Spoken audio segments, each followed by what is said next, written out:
And we return for the final session of the Wings of Lunannon campaign. Brilliant start. So, today's session is going to be an epilogue. I have most of my party who are able to make it here.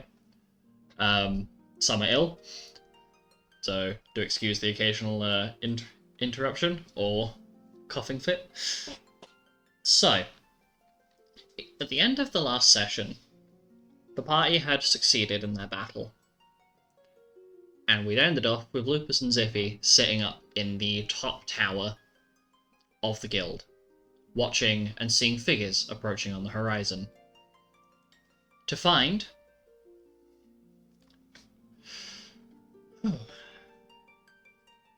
Suddenly just sunk in how... got very real for a second there. So, the following events are not in order and are various points across the next decade in game. But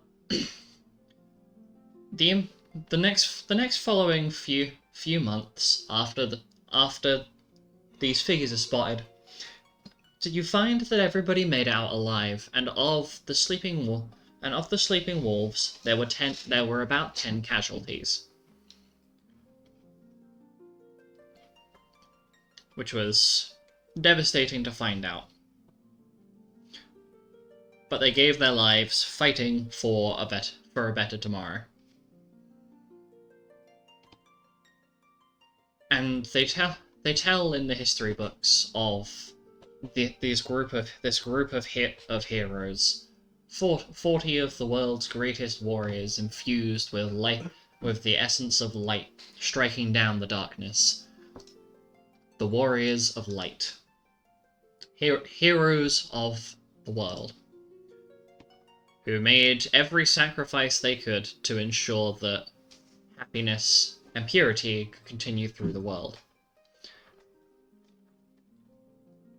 And the Sleeping Wolves, in spite of the fact that information not entirely historically accurate, allowed this mythos and fairy tale to continue and persist throughout the world.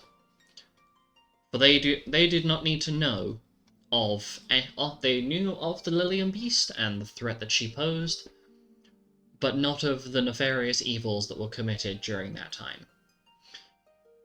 And so the great struggle, whilst in the world's accurate history books would be depicted as this eldritch monster, to most it was nothing more than a bad nightmare that was slaughtered and destroyed by those that wield the name of light.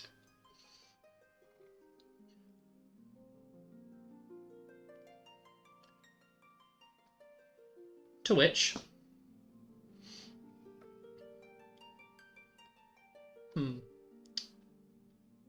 To which, as the days draw to a close, more and more of those friendly faces would prepare themselves to continue life. The Sleeping Wolves Guild closed for 4 years to allow its members to take rest and pursue their days, having taken the time to fight off this eldritch menace.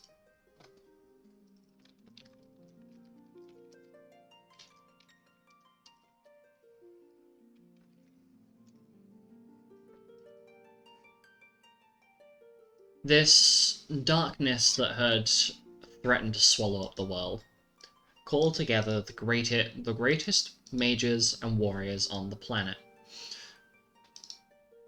You were part of those. And as time will continue to tell, when there is an imbalance of darkness and light, the opposite will rise to restore that balance. And you, as the members of Group U, and the various Crystal Heroes and Bloodline members, whilst your appearances and powers may be something that is told of in fairy tale, your names are allowed to disappear into the tomes of history, so that you yourselves are not pursued by those that may wish to continue where that eldritch monster left off. And so, with that in mind,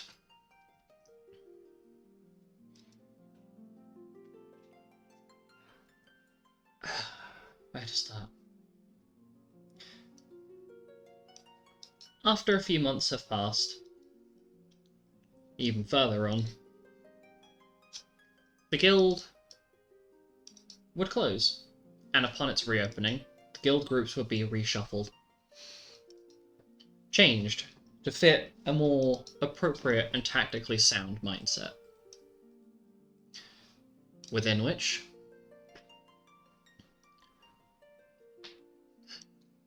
oh god, this is going to be fascinating to me.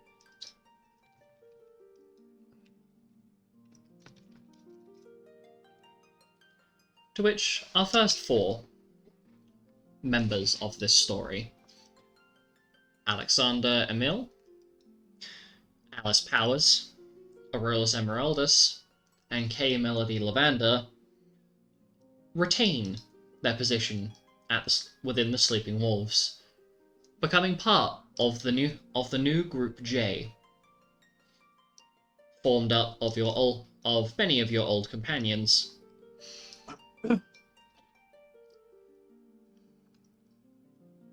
This is where I've got to briefly go over all 40 of these. So let's do this.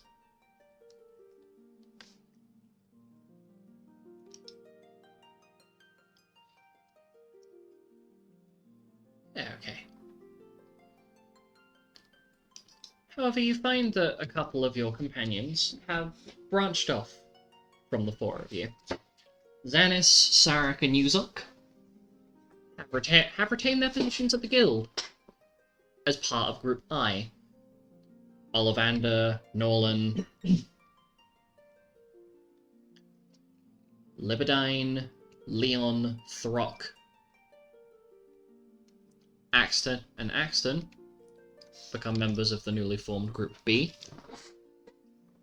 But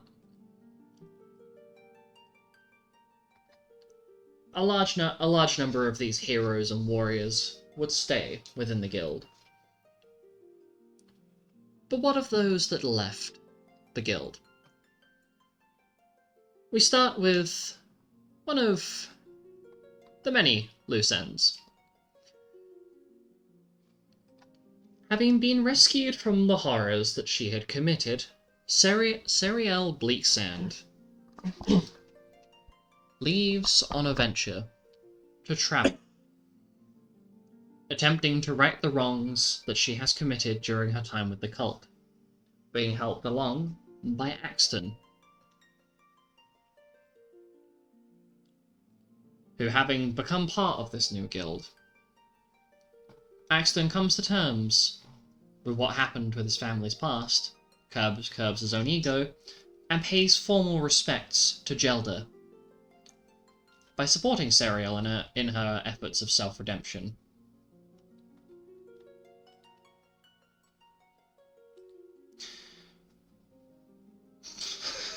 Sorry, I can't take this seriously. It's like, whoa.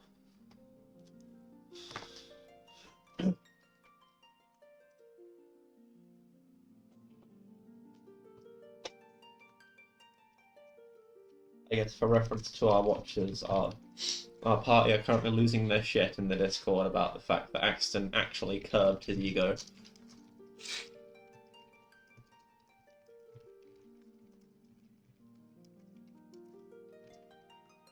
First member of Group U that I would like to follow is Letizia.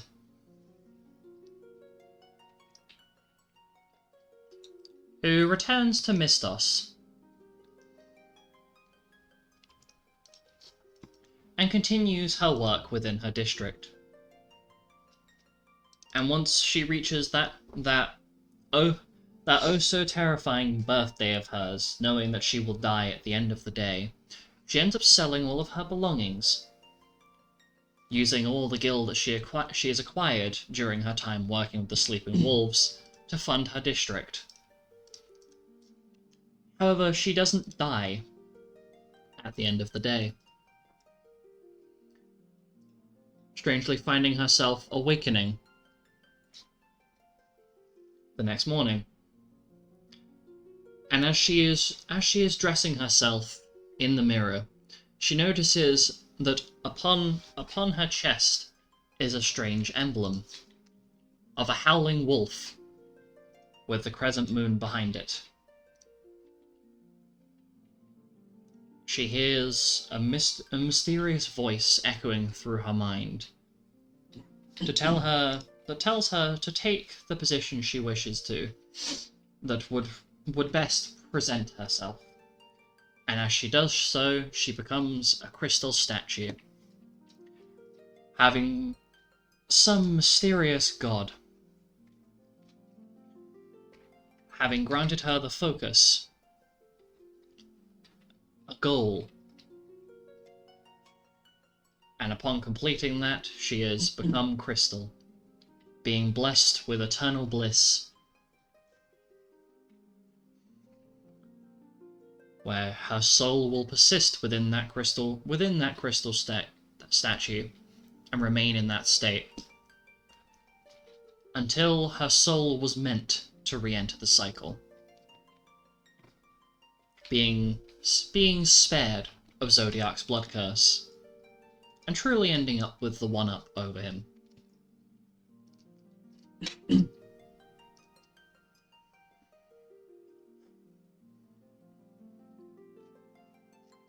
At a different point in time, at a different place, a pair of travelers wander together on an abandoned dirt road during the rain. This ginger-haired woman encounters what looks like a doppelganger of herself, wearing a mask. Her traveling companion freaks out a little bit as they encounter something that they can only describe as eldritch, banishing the entity before proceeding to take up arms together to hunt it down. But to everyone else, they've just disappeared off the face of the earth, seemingly going missing in action, one might say.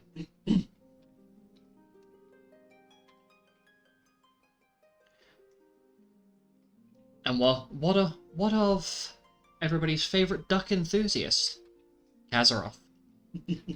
Well, he returns back to Canaria and begins taking a fascination in blue magic and the workings of the elements, so that he may one day extend his understanding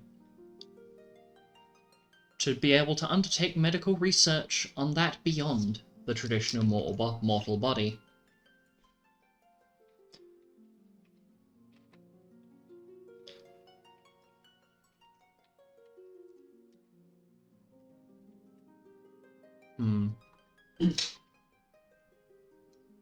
Yeah, we'll go with this.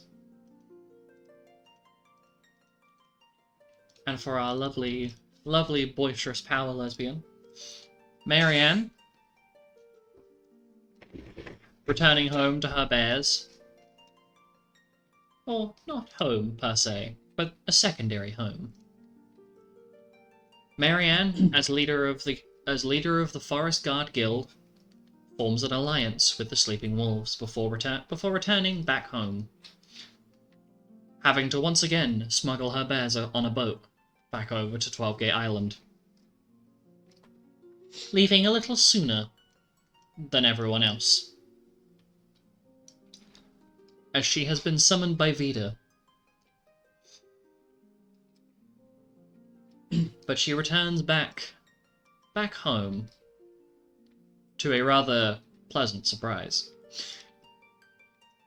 And in the following years, both her, with the alliance between her guild and the Sleeping Wolves, she begins to undertake the expeditions to hunt down these fabled god-slaying weapons hidden across the plains, to protect the gods that are important to her and the Sleeping Wolves, predominantly Ifrit and Rama.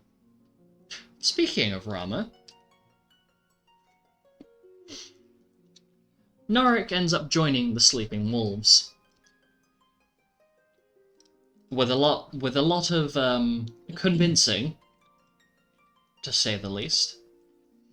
Convincing from him or Him with Norik trying to convince the Sleeping Wolves guildmasters to recruit him. As having been trapped with the lightning crystal for all of those years, he's finally managed to make it back to a place where he can be around the people he loves and cares about.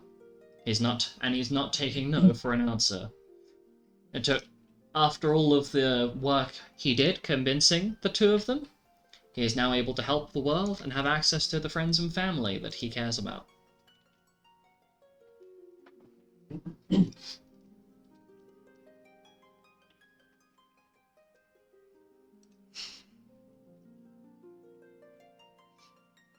And speaking of our gods, our favourite lovely melon-toting goddess returns back home with her grandsons and her adoptive daughter back to Honeymell, where she returns back to her quaint, simple. Astra returns back to her quaint, simple life, except this time keeping in contact with everybody else that was a part within this final fight, and ensuring that every time there is a good harvest, she aggressively invites people over for apple pie, specifically making a point of dragging Lupus away from work, with the threat of detonating more melons inside the guild. Platonically, he assumes. more?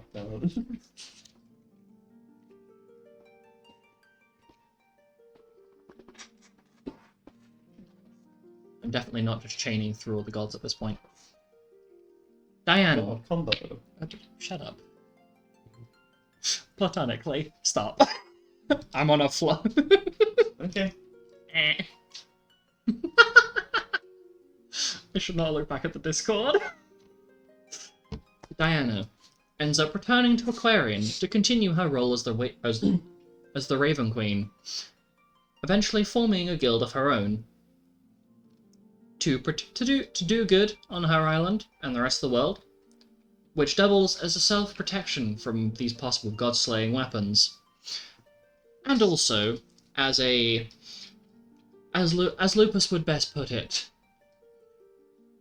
a countermeasure to Diana wanting to have another child, because he's not dealing with another demigod in the Pantheon. So, the guild, the Raven Wings Guild, is formed in its place. They're all her children. Aggressively. No.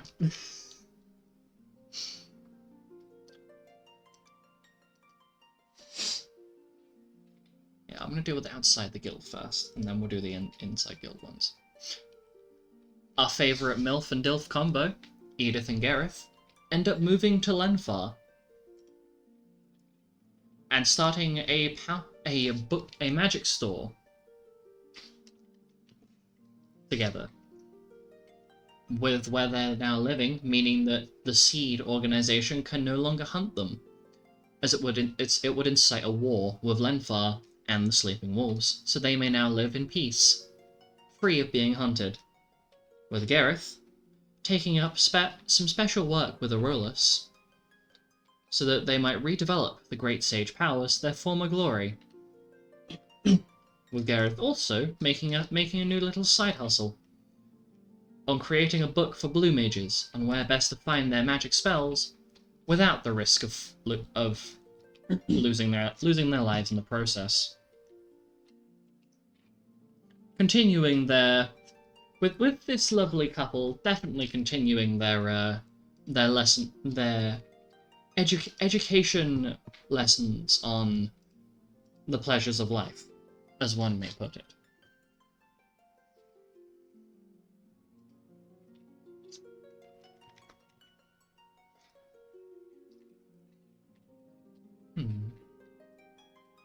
Oh, this will be fun.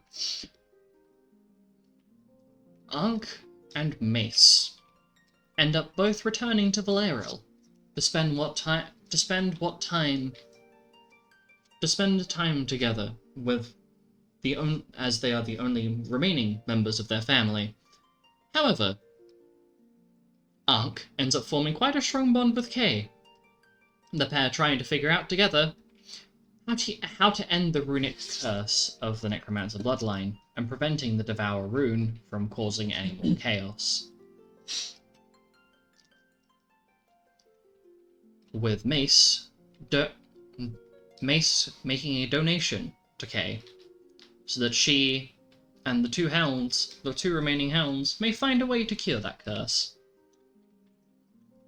Speaking of Kay, God, I am rolling through these. Oh shit.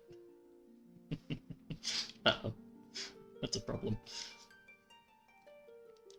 With Kay remaining at the Sleeping Wolves, she ends up taking over her mother's position on Colaris, entirely reforming her mother's estate, so it no longer bears any resemblance to its past. She ends up later down the line, she ends up having 2 children. One with her new lover, the other being a child of the Necromancer bloodline. She names them Cazelle and Pandora, finding a way to alleviate the curse, finally providing the hounds with a solution.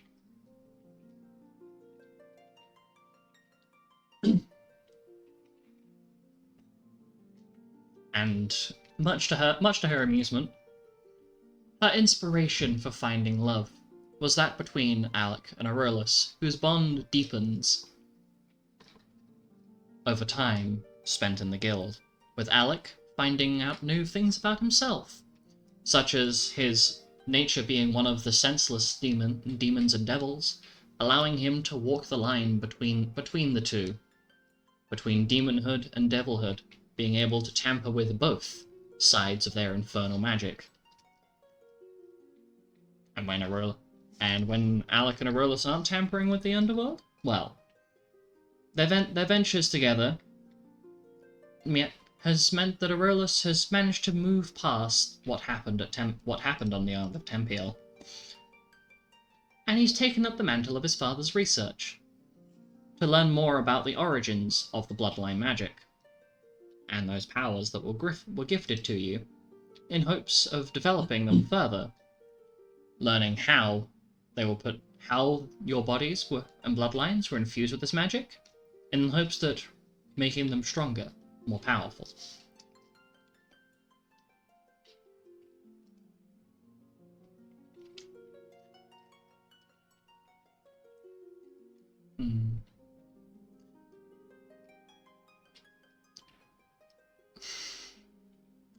Meanwhile, Cessna ends up returning to his home village to become the village elder in his father's place, honoring Hrefnas's act of bravery, giving up his life so that the world might be saved.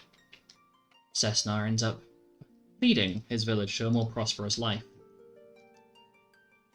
doing what his father could not. Keeping his fucking pants, no.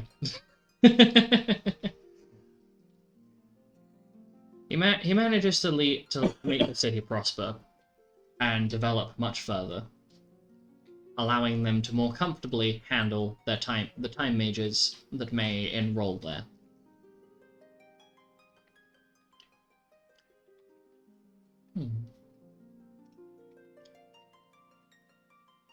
For Alice, she ends up, with her staying at the guild, she ends up taking up the mantle of the Blue Sage in full, whilst working towards becoming one of the best swordswomen in history.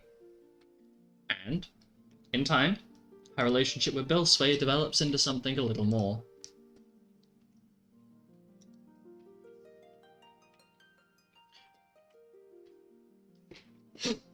The Dragon Twins? Well, Carl ends up staying with the forest guard, and eventually begins talking to someone that he may have romantic interest in.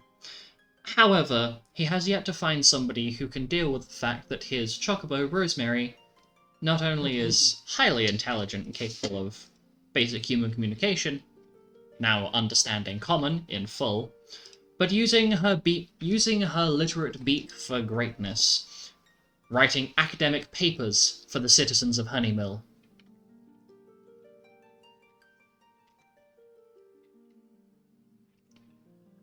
Although Carl is still trying to figure out how to truly unstain a beak that is covered in edible ink.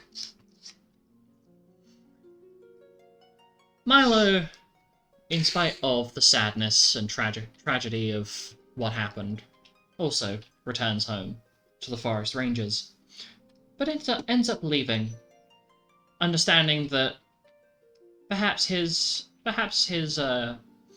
negativity during the guild life, as it were, may not just be from what happened, but he may not be cut out for it. He decides to leave the forest rangers, seeking his own path in life. So what does he do? Decides to become a traveling salesman with a magical cart that he ends up getting hold of with the help of his grandmother and mother. Later meeting a woman that takes his fancy, as it were, and adopting a young orphan. He ends up staying in contact with the other sages and those 40 people in that final fight, though his communication is spotty at best, due to his constant traveling, meaning that getting access to a post office is easier said than done. But with the Dragon Twins being preoccupied, what of their lovely mother Karina? Well, she returns to Honeymill and continues to work with the Forest Guard, occasionally taking time off to join in the blood war in the underworld, in an effort to spare as many tiefling settlements from its ravages as possible. She continues to work with the Sleeping Wolves alongside Marianne, helping with whatever undercover missions they might need, whilst continuing to raise her daughter Twilight into a slightly less chaotic terror. Dare I say, controlled chaos, like her mother has now become.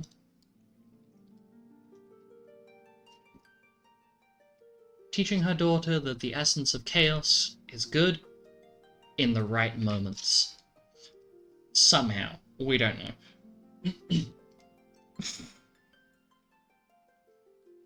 For Andromeda, she ends up finishing her adventures with Calatrix, handing over the Astrologian heirloom to her mother, so that she is not hunted while she is travelling with her lover.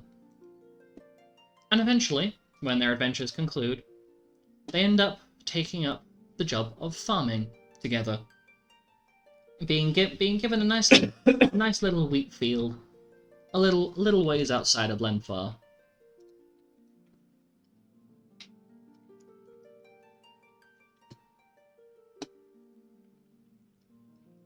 And of Carmina, with her, what would happen with Carmina, the champion of the lightning god, now that her god is working with a guild? Well, she ends up returning to Obu to help Norik with his deific duties, acting as a secondary set of eyes on the island of Levias, so that Norik may know respite from the chaos of being one of the Elemental Eight. Carmina spends her days enjoying the luxuries of Obu's rich musical history, and hunts the creatures of the dark that might be so bold as to rise from the caverns within which the lightning crystal is held. So not only is she babelicious, but she's fighting the undead, and looking good while doing it.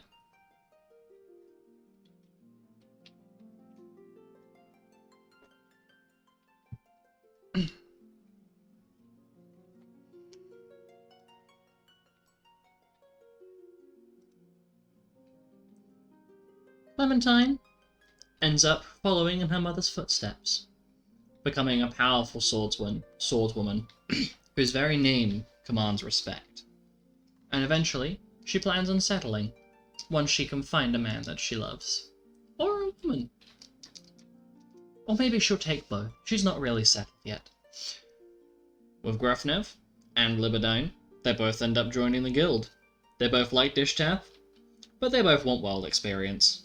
With Grufnev, enjoying the capacity of learning more about his family and what his family tree's past, and playing parts in warding off annoyances from other planes, whilst Libidine is thirsty for knowledge and more experiences in life.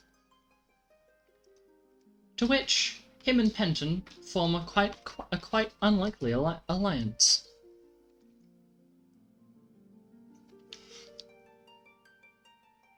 I should not be tapping back into Discord. This is a bad idea. Luna started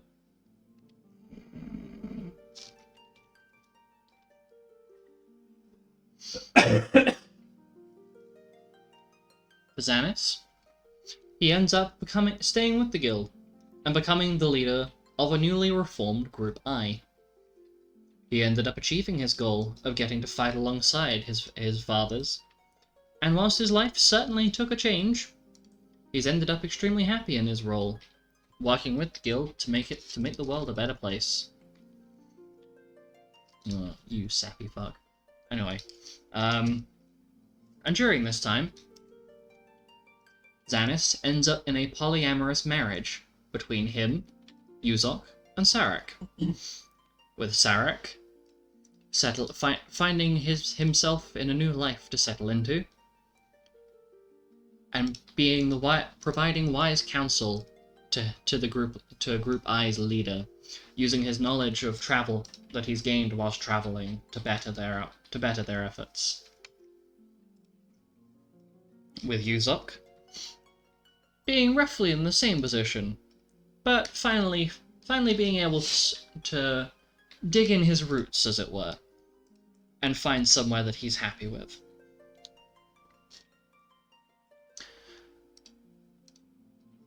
And I've talked about Axton, but not Ollivander. Ollivander, whilst having found connections to his previous life, to what his previous life was, where his soul originated from, has come to learn about where his life connects with the previous Wind Crystal hero. And whilst he may not be the same person, he intends to try and connect those elements of his past together. His past life, that is. And benefit from what connections he has. Whilst actually putting in what he can to earn his place amongst those powerful crystal heroes. Who have I not done yet?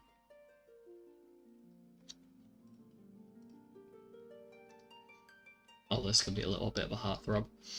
Leon and Throck both end up staying with the guild, with them settling down, properly this time. Finding that the guild is now their new home, and where they feel happiest.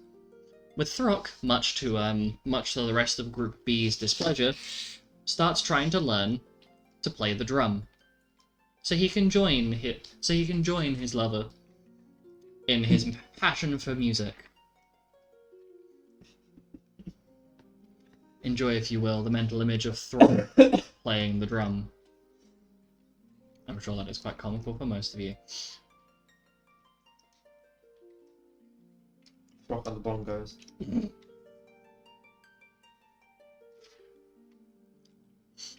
Lilac ends up returning to the guild as well.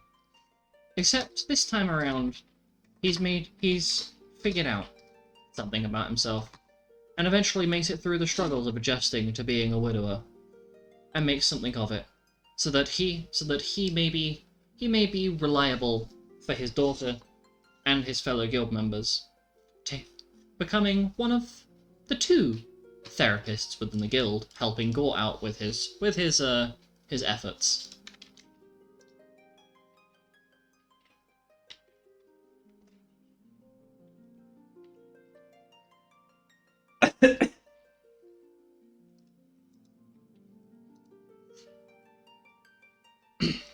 Mado and Meraxus end up settling together, being part of Group C, with Meraxus slowly reintegrating into regular society, having moved past the Tempiel events, but not forgetting them. Meraxus starts putting research into how to restore Magicite to the original gods whose lives were taken to create it, intending on preventing Tempiel from ever getting too cocky for their own good. Meanwhile, Mado ends up becoming the new wielder of the Wind Crystal powers upon the disappearance of Luna and Galgan. He works tirelessly to perfect his technique, and eventually plans to become famed like the Dragoons of years past. Norlan, being Norlan, sees no more benefit staying in the Feywild, and decides to stay joined with the guild. Eventually settling into a rather content position where he's active, mentally stimulated, but never excessively. A balanced life. Oh dear, here we go. For Rose, she finally goes back to the guild. She no longer needs to hide, and plans on making her presence known to her enemies, that decided to mock her upon her disappearance. And seeing her daughter follow in her footsteps fills her with pride, so she's got to continue to be an example of a bright future to come. I don't have a good transition for this one, but Penton. Yo.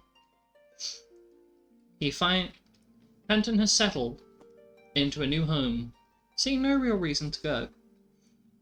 He spends his time honing his illusory skills, and taking it easier after all the chaos that has occurred from the Lillian Beast, and when it slowly subsides, taking it chill.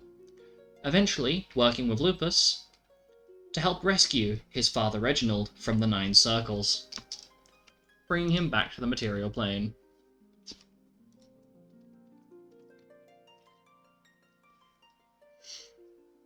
And I do believe I've chained this up perfectly for the last two. I have. And what of Lupus and Ziffy?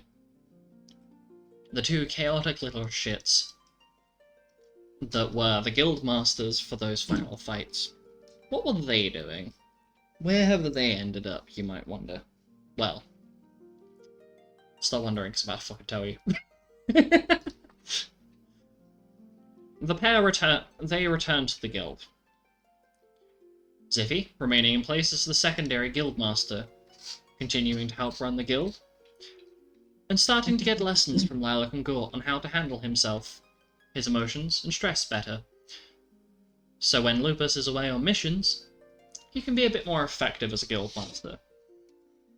To such a point where Ziffy's taken it upon himself to handle any further recruitment for the next few years at least. After Lupus took up the front of managing everything with the Lillian Beast.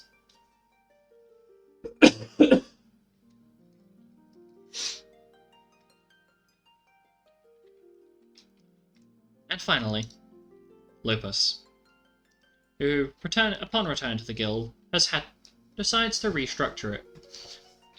It's been on his bucket list for a while now, and some of the members of the Sleeping Wolves are less than ideal people to have there.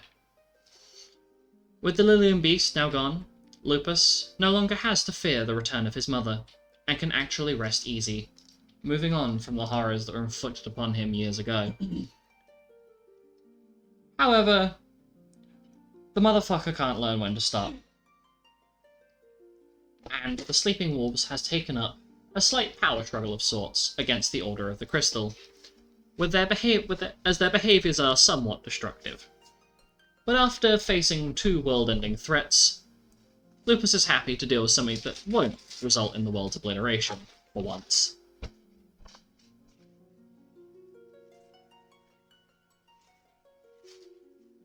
And so,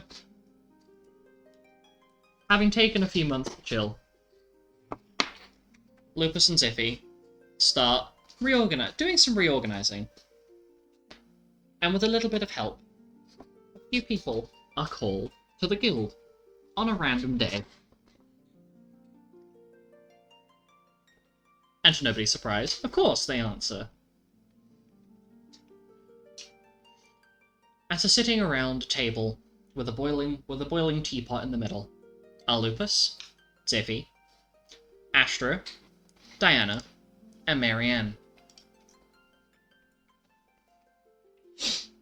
My lovely party, unmute yourselves, bitches. Oh. Yeah? Instead. Hold on. You were not ready. Shit, participation. Oh. Uh-oh. Joke's on you. Alice has opened my. Where have I done? You're echoing. Echoing. No! Wait, let me change that. Change it. Sorry. I don't know why. Got a V. Oh, I hate You've got a it. V. You gotta be. Got to V. I was hoping I wouldn't have to V today, but we're Ving. No, you will have to. We're Ving. Card. Mhm. Thanks. Classy. And so, you are all gathered together. You're taking the time to just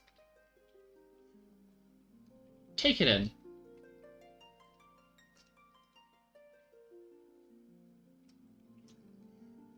You've been called back together after a while, having not seen each other for ages. You're sitting around this pot of tea. You would say it's been at least 4-5 years since you've all been gathered together comfortably like this.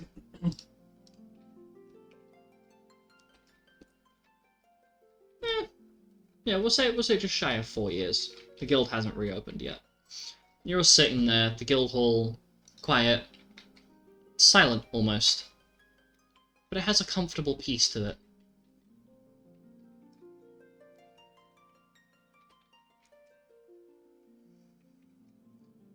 As Lopez looks around the table. So, how is everybody?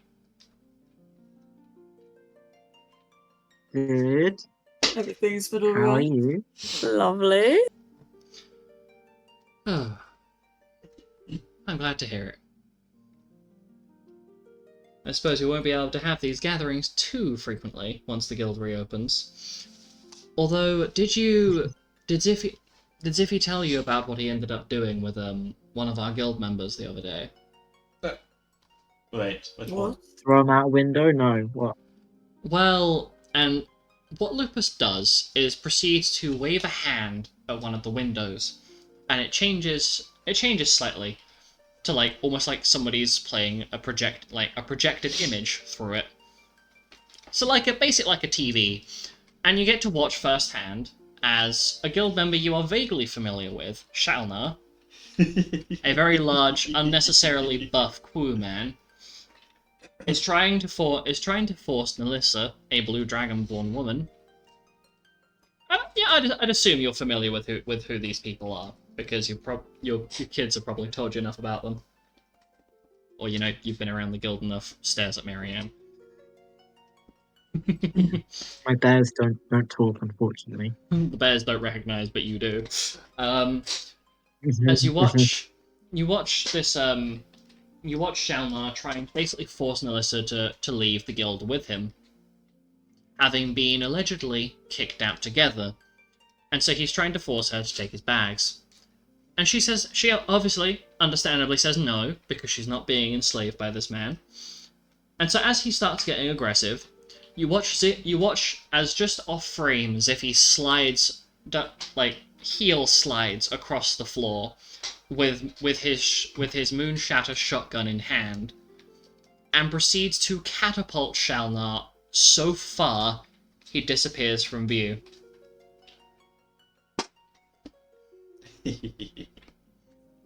So that's what I had wanted to do that since I first set eyes on that man. So that's what he's been doing. Don't worry, we didn't do that with all of them, but that one in particular I thought you might get some amusement out of watching.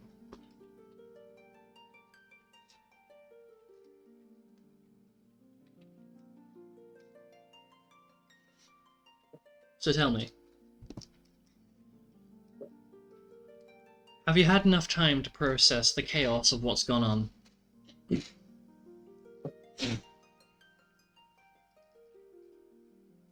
Shit. Oh yes, and I'm a bit ill, but don't worry, it's not contagious. I don't think gods can catch it anyway. I don't know Marianne, but It's okay. we've I'm got some immune sort of to blessing illness. that stops you from getting illness.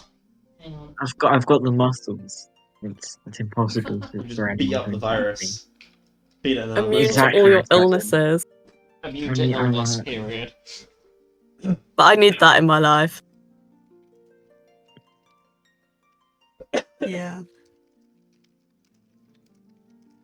Fortunately, I'm not Sorry, spoiled, what was so the I can't question? do that. It was a... Okay, that should be a little clearer.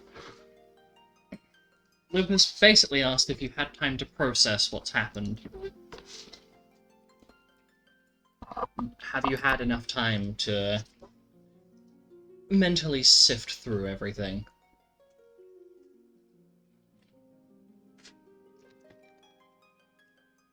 Yeah. Yeah, just about. It's I crazy. mean, it's been years. I've had more than enough time. I've got more things to be thinking about now. That's true, you're very busy. Like the next pie.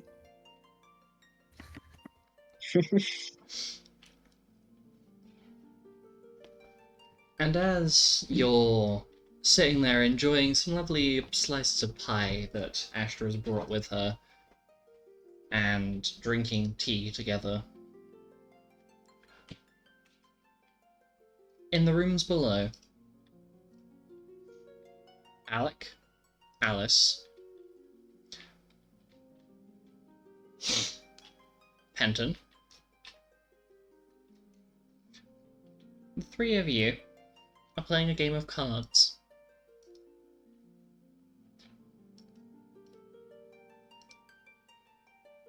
Who's winning? It's, Are you I winning? feel like I should be winning by default. We'll have a but- look. Whoa, Alice should definitely be I've got winning. The dice have Unless said I'm shooting. Penton. Of course they I roll with advantage. Of course they said Penton.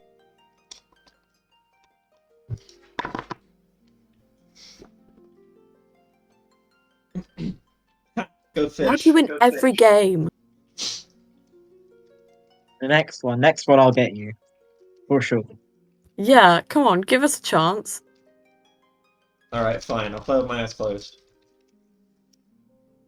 I won't even see my cards. Yeah, maybe then you'll lose. Hope you get dealt a bad hand. Well, I won't know, will I? I hate cards. And so you continue playing,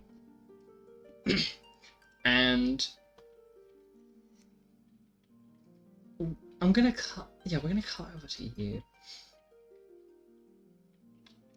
And during a nice, lovely, sunny day, Luna, you and Galgan are resting under a tree, and just polishing some of your arrows together. So that could have gone better. An understatement. How many? Just. So how many times are we going to have to deal with that? I swear I'm gonna this. be honest, completely cut off there. Ah, shit.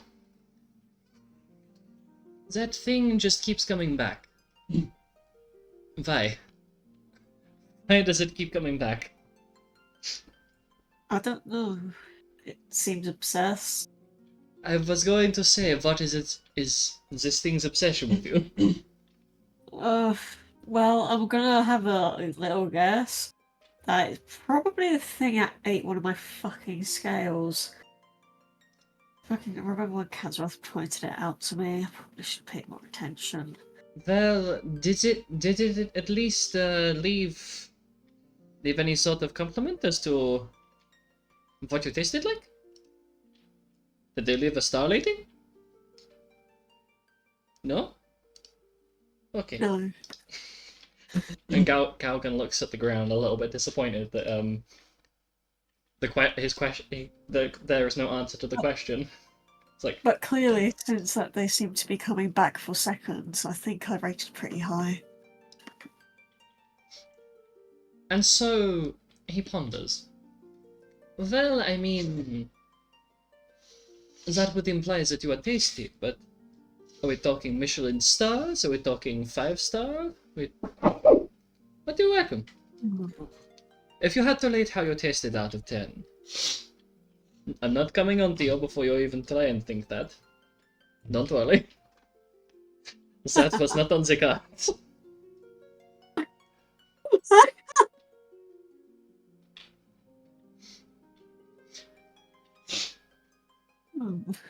And you end up traveling a little longer, and reach a somewhat familiar town, not by presence, but by name. The town of Mistos, where you plan on rekitting. And as you wander through one of the districts, you notice a very familiar face, or at least familiar enough. There is a statue in the town centre. Or, I say town centre, in the district centre. A woman posed in made of beautiful crystal. The very light makes her entire being shimmer like something angelic. And you notice there is a little plaque.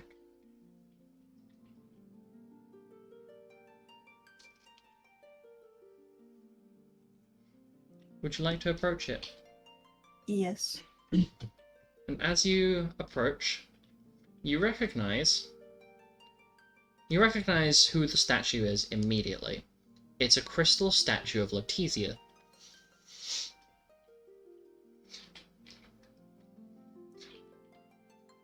And as you look down, on the plaque, it reads, Our dearest Letizia Dersha, our guardian angel who saved us from the maws of poorness, pain, suffering, and darkness. May her soul forever know peace. And as you're reading, and just generally observing the beauty of this statue, you recognize, emblazoned on her chest, is a very familiar emblem. It almost looks like the Sleeping Wolves Guild emblem, but a little different.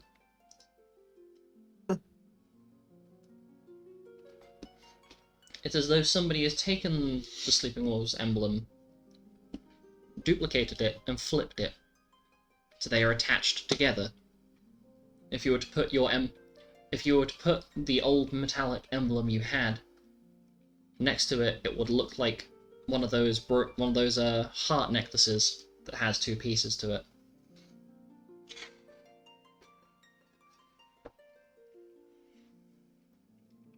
And you realize she didn't die of the blood curse.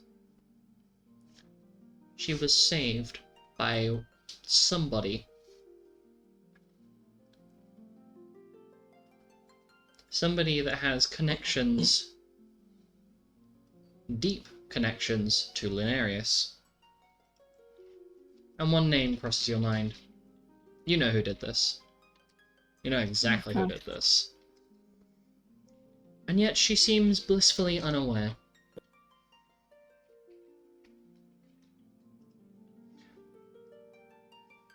And it's a sad feeling that runs through you. But it's also a happy feeling. She may have passed on, but not to the curse of Zodiac. She passed on, and her soul is now knowing eternal bliss. But you know well enough in your monster hunting days that a branded person who achieves the goal that they have had set for them, turns into a crystal statue and knows bliss forever. She was spared.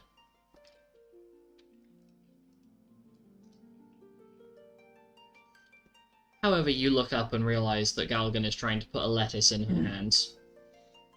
God damn, I fucking cut off right then.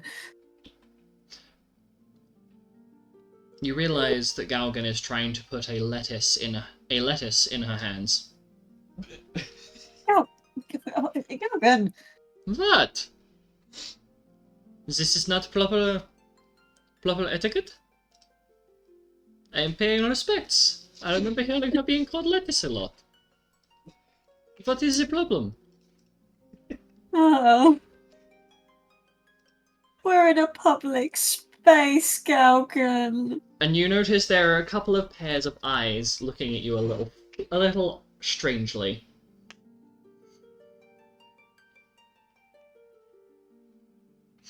And much to your surprise, you very briefly notice a figure in the crowd carrying 2 children.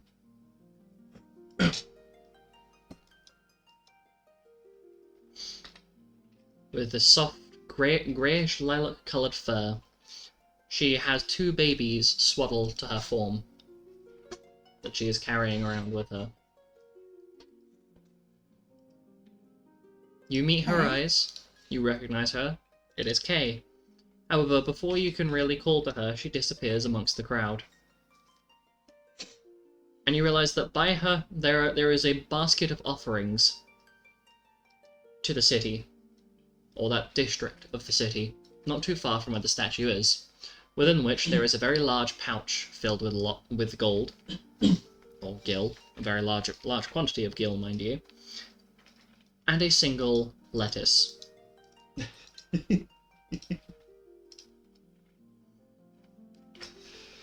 It seems that somebody got here before you did.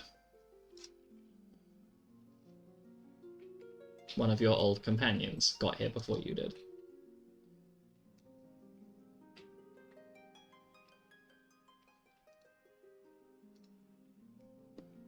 And so you spend a little bit just taking in the beauty of this statue.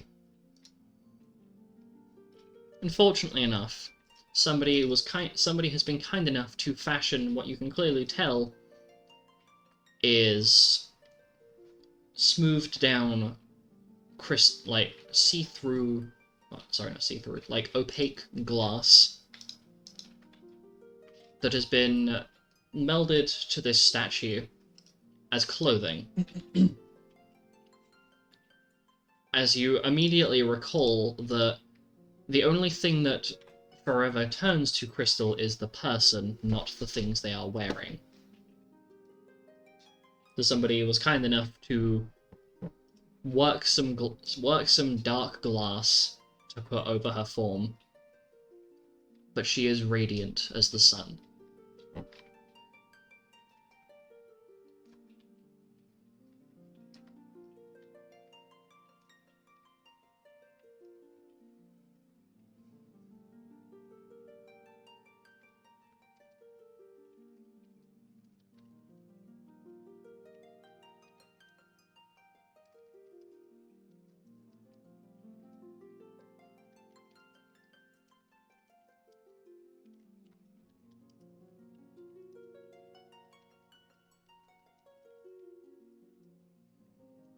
And so, we cha-cha slide on back around to the trio playing cards, and then the floor above them.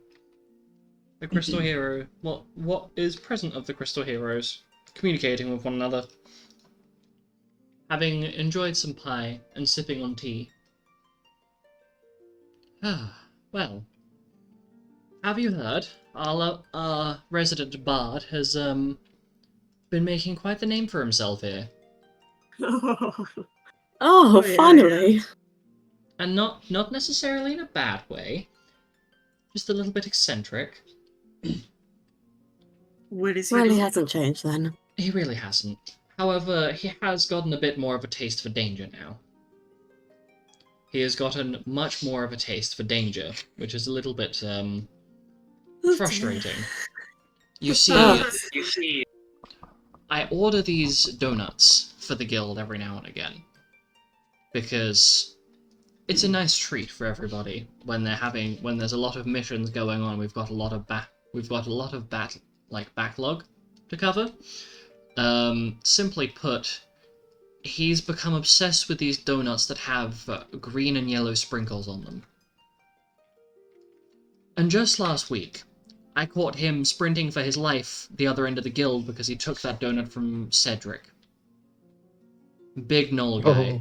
And just watching him get chased down the corridor with donut in hand, screaming something about it looks like him, therefore it's his.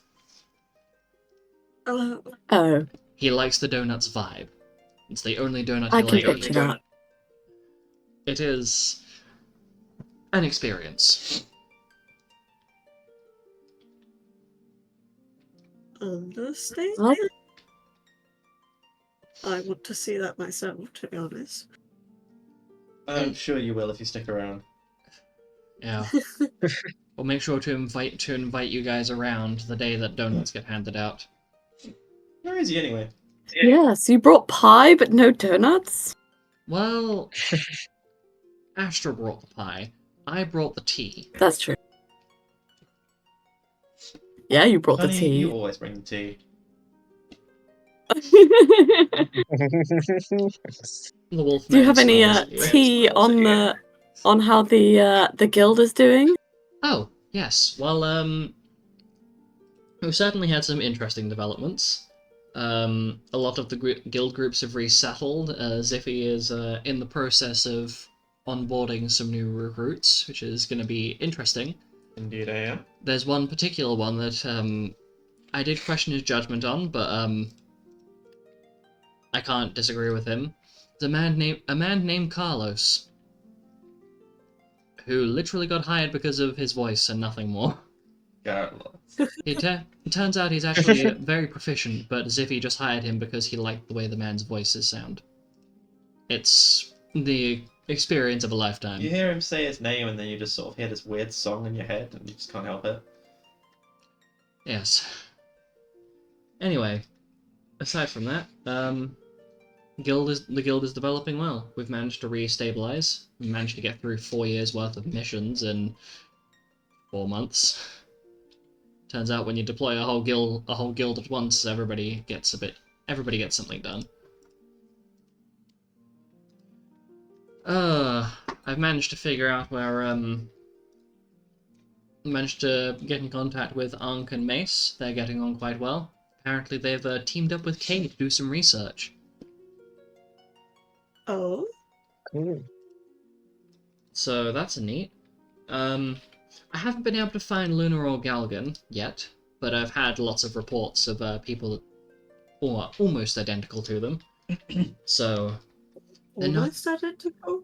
yeah, they're not. They're very clearly trying to not be detected and keep a low profile, but they're not doing a very good job of it. And he slides onto the table this piece of paper that is basically a one-to-one sketch of both of them being reported to have been firing arrows at a shadowy assailant in the middle of a town. Oh, love that for them. Yeah, it's interesting. Oh, yes, Gareth and Edith have moved into the city. And they've set up a shop. Believe it or not. Oh, what kind of stuff? Well, it sells a lot of powerful tomes, scrolls, lots of very strong magical items. And they've got a gift shop that's full of more debatably questionable magical items. Okay. And he puts on the table what I can only describe as a vibrating Roomba. I really hope that went through on the mic. It did No, not. you cut out Wait, it didn't go through. vibrating. We got vibrating and then nothing, Damn it. Yeah, which is arguably worse. Okay. that's so much worse than anything. A vibrating Roomba There we go. It's because the mic's too far away Oh, from me. okay. Ooh. Fine. Thank fuck. Okay. That could have gone in many different directions. Yep. And Mhm. Lupus then proceeds to I was place down a worried. catalogue on the table of Rama and Titania being noteworthy on the Pantheonic news, as the two have come together to collaborate on a brand new and more powerful instrument of female self-stimulation. Now it is vibrating. Yes. And Lupus just sits there and smiles. And, POS. yeah, that's So that's some of the stuff that Norik has been working on with with other members of the Pantheon. Yeah, he's Hey. not taking his job very seriously. Bloody hell, Norik. Yeah, And we Yeah. love him for it. I mean, you should have seen the other day when he realized that that part of his domain is sound, and decided to make a very unusual sound. I think it was the sound of a frog echo throughout the entire guild hall. So you're just minding your own Mhm. business and then ribbit. And it was so loud. You never cease to have fun in this guild. No, although I did have to get Andrew to try and fix the wall again. What happened to your wall? Well, one of our guild members decided that they were going to test out a new explosive. Forgetting I they can't imagine who it was. Yes. I'm so glad Alice is of mild intelligence nowadays. Yes, well, I have had some I can't believe you discussions- put up with her. She's not too bad, although I have had to have some discussions with her about sneaking her girlfriend into the guild hall. She's been told off for that a couple times. Yeah, I can see that happening. And don't even get me started on Alec and Aurelus. The two of them, I think I walked into the library at one point and they were flirting over a book. A book! Yes. Believe it Such or not. nerds. No, it made sense because it was a book on educating charisma, and they were trying to see which one of them was more charismatic. I didn't find out the result, Very but I'll have to go and important. ask them later. Oh yes, very important. Only the most important of knowledge. This is one of the many, many books you wrote, right? No. What gives you that impression? No, there isn't. It's not like I purposefully left the book there on the table expecting that to happen. I have too much fun on my time off. I run out of things to intellectually do with my day, so I just sit there. And organize silly situations. Because it makes the day funnier. What can I say?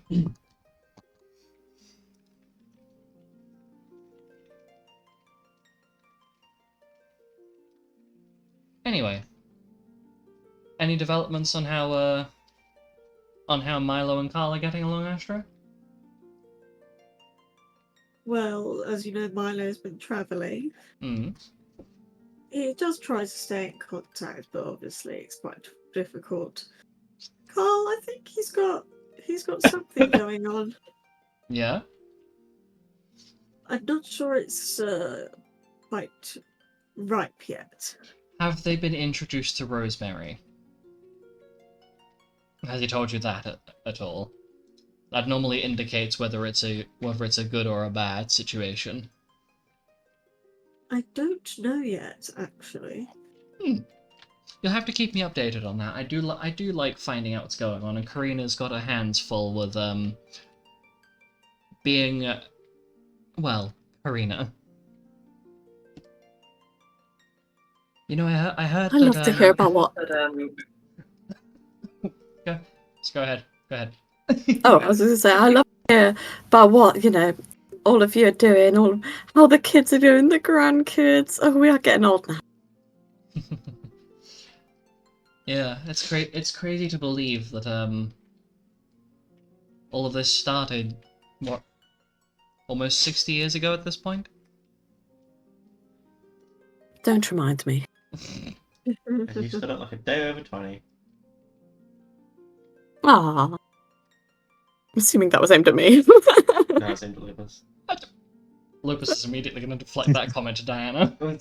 Like, well, considering the only one of us that's really physically visibly aged at all, compared to what we were like at that point, I think it's just Rose. I don't know that it's physical, but I can feel it in my bones. I don't know. I've definitely changed Oh yeah, physically a lot. you've definitely adapted from you've like changed your hair completely. What happened to short and spiky? Did it not work out for you in the end? Or did Vita tell you couldn't keep it? I just grew out and then I just kept it. And how are the bears? Yes. Are they The still alive? bears, I thought you'd never ask. Oh my. Okay. The other day they snuck into the kitchen. At night. Can you believe? Somehow. How'd they manage that? Don't you have that Sorry. place locked up tight? Yes. We're still figuring it out. Be careful, you might have a rosemary on your hands. Oh god. Oh, I don't think so. There's probably just some Marianne and her hyper-intelligent bears. gate I left unlocked. Well, that would check out. God, could you imagine? The next world-ending threat is her super-intelligent bears. And Lupus starts laughing at I this. remember when they came to battle. Oh my goodness. Yes. Well, the only threat there is if they become super intelligent is to everyone's food. Yeah, no, that checks out. That checks out. Oh dear. But that also sounds slightly more like a you problem. Very much a me problem. Say, did you how was smuggling them back to 12 Gate on that boat? It was easier the second time because I kind of knew how to do it and where to hide them and. I'm guessing you hit them in shipping crates. If I had to hazard a guess. No, I pretended. Okay, we had them sort of polymorphed and then hidden away as Frogs? like insects, and then in Oh. a box with lots of sugar, keep them busy, and then they got out. You know Well, they what? got out when we got there. So. That is incredibly smart. Mm-hmm.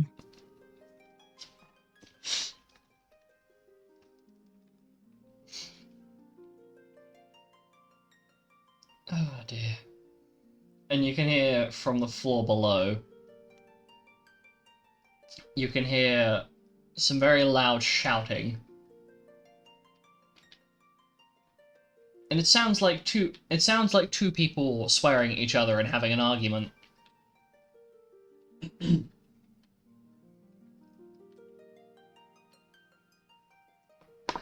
God. And it sounds like a very familiar voice. You realize that one of those two voices is Penton. The other one. It takes a second, but you realize that Penton and Axton are having an argument over a card game. Oh dear. Look, I can't help The it if I win children. all the time. It's just in my nature. Is that so? Well, I'm going to feed you this entire whip. And then I'm going to crack it, and I'm going to slingshot you across this fucking building. Not going to lie, that sounds Whoa. really fun. Whoa! And then Axton Guys. Probably looks rip over up at your Alec. insides. Exactly, that's the point. Alec, come on. You agree, right? He's totally cheating. There are like 3 7s in this deck. There's only supposed to be 2. There are only meant to be 2 7s in this deck, not 3 of them. I think if you can't figure out how he's cheating, then he gets away with it, and that Thank definitely you, doesn't mean that Alec. I've cheated. And he looks at you. I just want you guys to intently. get a room. Alec respects the graft. Mm-hmm. Well, I'd beg to differ. And so, You can beg all you like, you still won't win any games. Nice one. you get a clip round the back of the ear. Indubitably, good sir, you deserved that, you little bitch. And he walks off. Indubitably. Meanwhile, back upstairs, with the Crystal Heroes, you can hear the argument stop. Well, that was interesting. Say, have any of you been to Mistos recently? No. Not recently. Huh. Well, I was planning on taking a couple of our fellows down there to see what has happened. And on the table, you watch these large, colourful runes form, and a small projection rises of this circular stone slab with a plaque that you can't is like slightly blurred, so you can't properly read it, and a crystal statue of a woman stood atop it.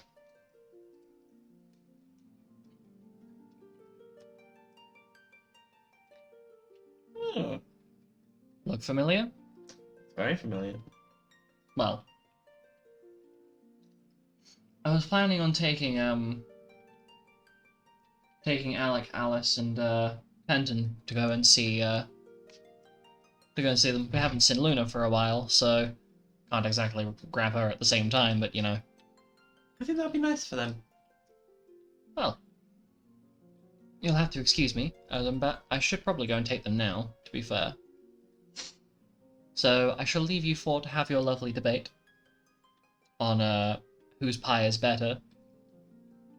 And he points at the two pies, one that Vida has baked that Marianne brought with, the other one that Astra has baked. and I think we've all eaten Astras. I think we'll settle this with a fight to the death. Anyway, I think I'll win. I'll moderate. Oh, for the fuck's Astra gets at her melons and wins instantly. I refuse to elaborate which. Anyway, so Not the melons. My one weakness. repeat. So Alec, Alice, and Penton, you are gathered together by the Guildmaster as Lucas approaches you. So, I have something to show you. You remember a certain Ooh. friend of yours? Well, There were many. come with me. And he leads you towards the teleport crystal. We going anywhere in particular? You'll find out. Trust me, you'll be very familiar with it as you got a bird's eye view of it. You had a bird's eye view, so you'll recognize it, don't worry. That's not very specific. Oh, it's very specific, Mr. Emil. Very specific. I've been many places. Bird's Okay. eye view, bird's eye view. I've missed many friends.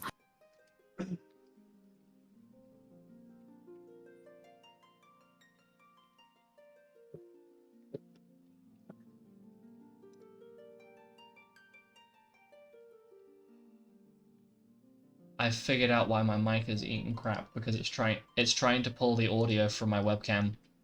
That would Ah! explain it. It all makes sense. Wah. You sound okay. Mm. Yeah? Yeah. I see a bot that I'm gonna smite goodbye. Womp bonk. Goodbye, you little shit. Anyway.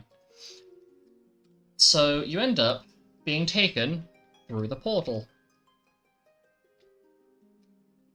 that is created, quote unquote, by the lovely and wonderful teleport crystal? Yeah. I really did not phrase that well. My bad. It's okay. And you are taken to this rather, I don't want to say the richest, but like the poorest, but quite a rundown sector of Mistos compared to a lot of the other areas. Mistos, I get it. A bird's eye view. Well, plane shift is not an exact science. Ah, Okay. you'll never live that down. And you won't end up living down Tucky Wucky Woo. Oh. And you're brought to this circular stone slab with a plaque and a very, very familiar face. A woman who is a statue of crystal in a rather brilliant position. The light radiates off of her, making her look angelic in nature. Oh my god, is that? Mm-hmm. That is. And much to your surprise, you also encounter another very familiar face here. A ginger-haired young lady and a green dragonborn. And they're arguing about the fact that the green dragonborn is trying to put a lettuce in her hands. Can I sneak up to her? You may. You could try. Yeah. Oh, that's true. You have really high perception, but well, I'm gonna try anyway. I can give you invisibility. I'll give you invisibility. Oh yeah, I That's a could bit- give you invisibility as well. And so, That's a bit overkill. I could also give myself invisibility. It's just double invisibility. You just stop existing on the plane. How much Oh, invisibility Alex, do we need? and so Alec, you end up being given invisibility by Penton and sneaking your way over. And you hear the very familiar voice as a face that you immediately recognize as Galgan is talking to the back of this is talking to this ginger-haired woman that you only really see the back of her head. What? I thought this was supposed to be the appropriate way of expressing one's loss. No? This is not what... I don't care if we're in a public place. Come on. This is funny. No? Dude. Luna, What's your fuck? And Luna. the Dragonborn immediately knocks an arrow and points it at the invisible space. It just... What the fuck is that? What? And Luna, as you turn Guess around... who? As you turn around, there's nothing there. You're just confused. I think it's space.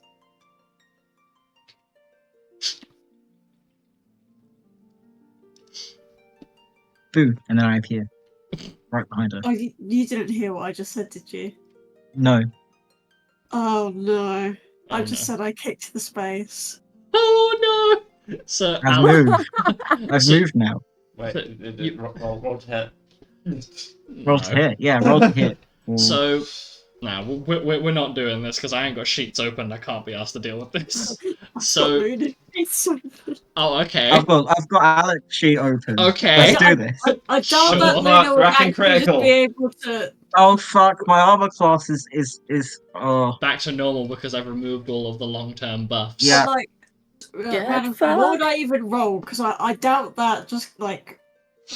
I mean, for you... Luna just kicks Alec in the penis and Alec just dies. It probably might be empty-handed hit.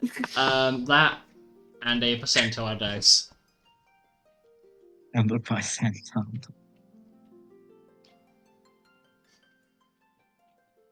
Well, that was really... Violence is not the answer, Luna. I kicked It the is the space. solution. It's not the solution, it's the question. The answer is yes.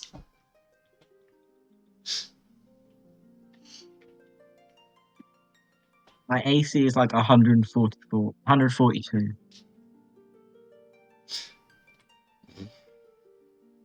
Anyway, So I think I get to go boo behind you.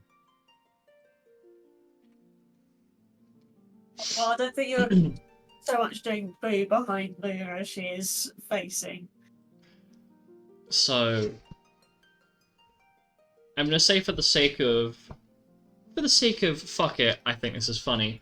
Alec, you go boo, and you manage to just about get around the leg that is jutted out. You don't trip over her leg, but it's a narrow avoidance. But you don't make a jump.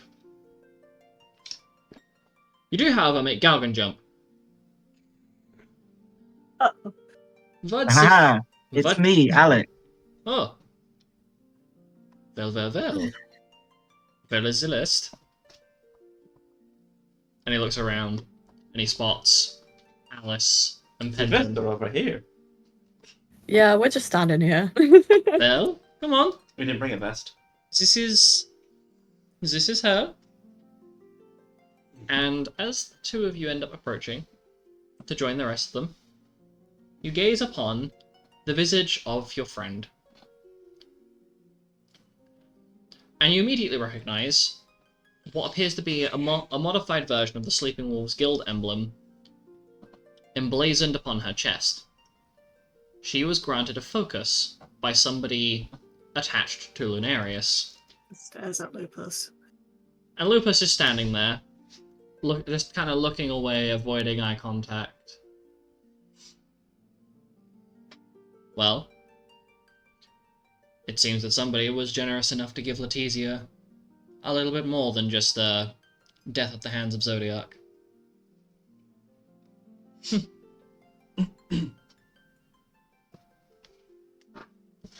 Be more than certainly Was it you? fate. And also, I wonder who that somebody could be. Not a clue. And you realize, and as the sun crests, the light catches her in just the right way, where it throws off a prismatic light.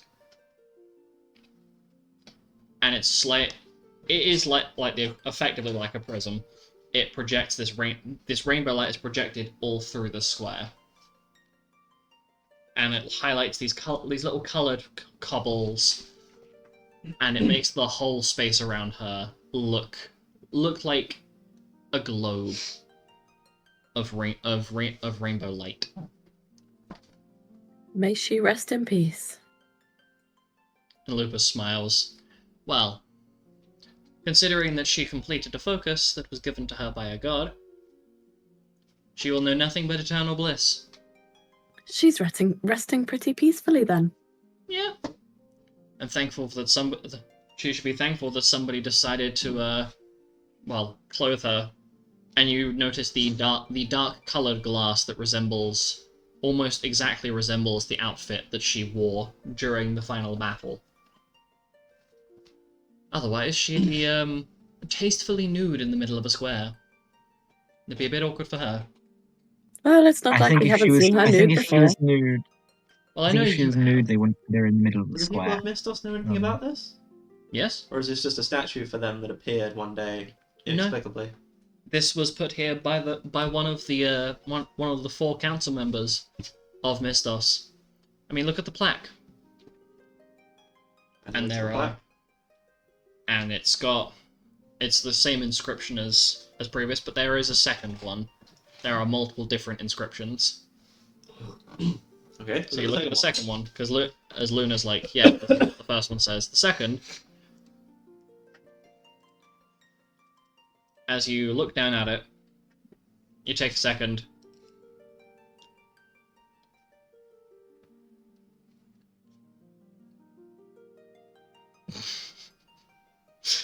I should not look at Discord while I'm talking. It's a bad idea. And it has a formal layout of here lies Letizia Dercia, our angelic savior. May she forever rest in peace. Here she shall stand, protecting us from the darkness and pain of hunger and famine.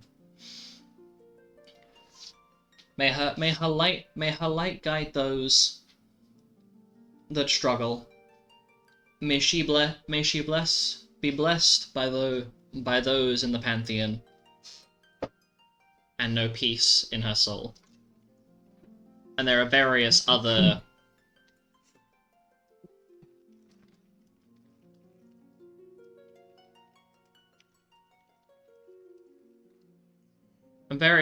like very kind quotes and things along that line attached all around.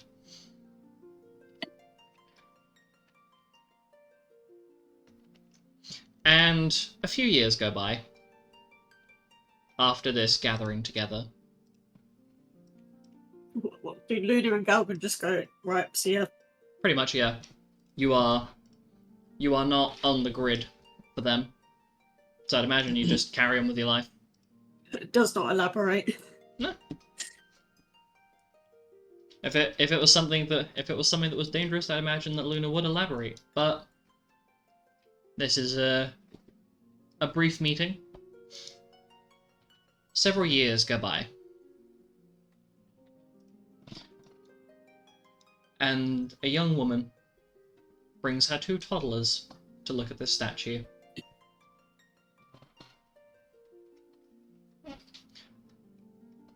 And this, dears, is one of my old companions. Mummy, why is she glass? Well, you see, dear. And the young woman proceeds to explain to her everything. But Mum, people can't be glass. Yeah, Mum, people can't be glass. That's not...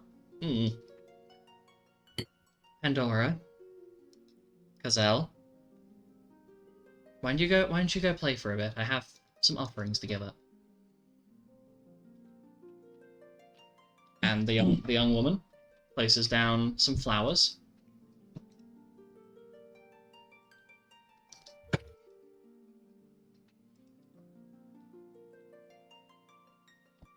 And then she leaves, taking her son and her daughter with her. In this time, the world knows peace once more. And whilst there is unrest in the world, there is nothing threatening to destroy it. Every single one of those 40 warriors of light that went to fight the great darkness in the abyss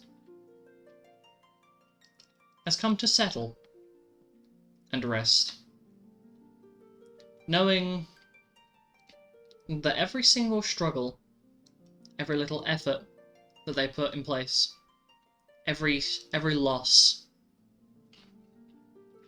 was worth it. In the coming years, a new statue would be risen within the great hall of names, a place filled with those whose academics and achievements will be recognized globally. And this new statue would be for a man named Orion Elmden, whose research on the world weapons that was eventually published by his brother for the sake of reaching the rest of the world has informed greatly upon the new advances of these ancient pieces of technology.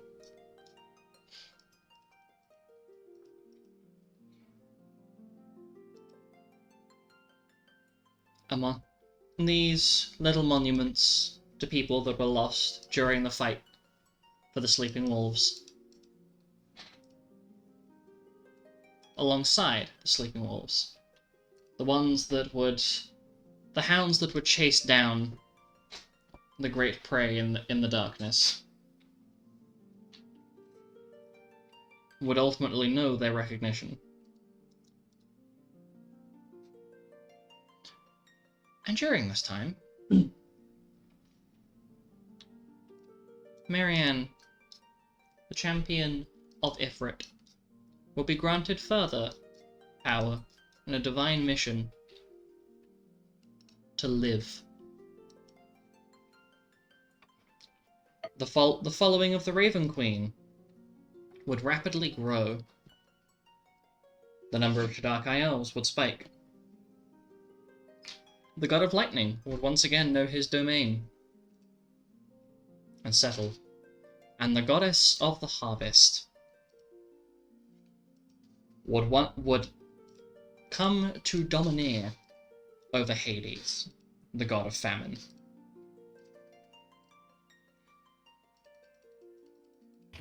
Peace has returned.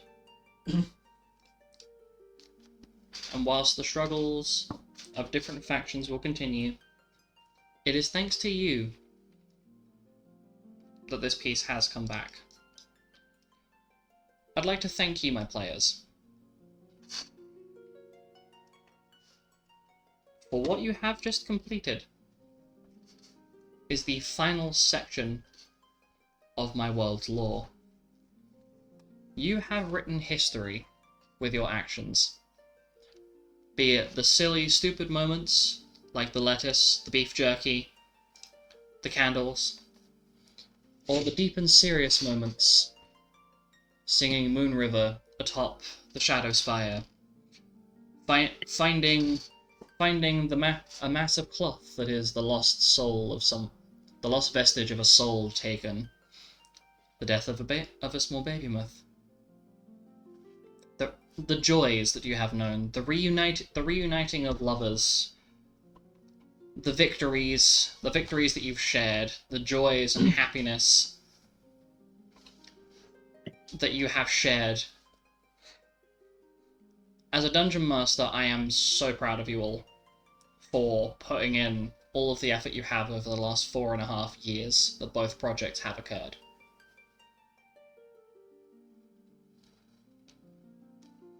And I thank you. For without you, neither of these stories would have ever occurred.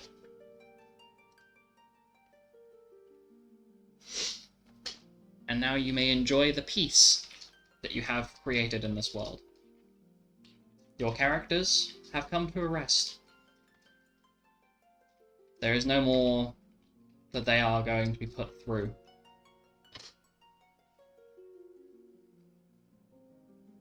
So thank you. As of now, the stories of your characters have come to their conclusion.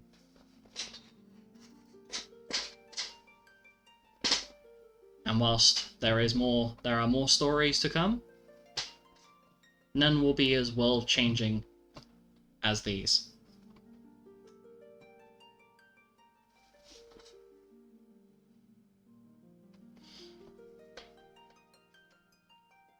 And I think that is where I will end this epilogue off. Thank you all for following along.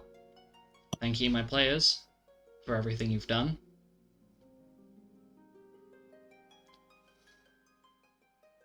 And this is the last session of this lore campaign. Bye-bye. Thank you. Bye-bye! Bye. Thank you. Bye.